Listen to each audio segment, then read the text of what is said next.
Maniniwala ka kaya sa akin kaibigan kung sasabihin ko sa iyo na ang tatlong injuries na natamo ni Kai Sotto maliban sa ankle sprain, kasi normal lang yan, ay nangyari pala sa isang date o petsa. Hindi ko alam kung bakit ganon or nagkataon lang, pero yan po ang totoo. Isang date na injured si Kai Sotto ng 3 beses. Simulan po natin dito sa pinaka-latest na naging injury ni Kai sa Mikawa Seahorses, ang pinaka-nakakalungkot na nangyari sa ating kababayan. Ito po ay nangyari January 4, 2025. Tandaan po ninyo ang date mga kaibigan ha. Ang sinundan po pala niyan na injury ni Kai ay yung sa laban po ng Gilas sa FIBA OQT. Kalaban po yung Georgia, nakashoot si Kai and one pa, kaso nabagsakan po siya ng higante na si Goga Bitadze.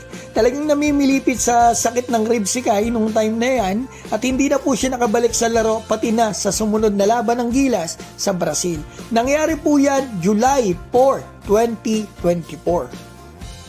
Yung pangatlo po ay nung nakalaban ni Kai ang team ni Nick Pasikas. Ganda ng laro ni Kai, hindi pa po tapos ang game, meron na siyang 19 points. Kaso pinisikal si Kai mga kaibigan, tinulak si Kai ni Pasikas at nung isa pang big man sa ere, kaya ang sama po ng landing ni Kai. Na hyperextend ni Kai ang kanyang tuhod at hindi na po siya nakalaro sa game na ito. Pati na nung sumunod na game nila dahil pilay nga po si Kai.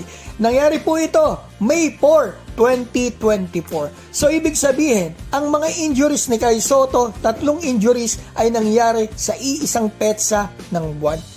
Hindi ko alam kaibigan kung ano masasabi ko about dito, pero nagulat na lang talaga ako nang malaman ko to, kasi akalain mo yon iisang petsa, puro A4 na injured si Kai Sotto. Siguro sa pagbalik ni Kai pag may laro siya ng A4, doble ingat na lang po siya. Kaso ang problema nga lang, kahit nag-iingat ka, kung titirahin ka naman ng kalaban, yun ang mahirap doon.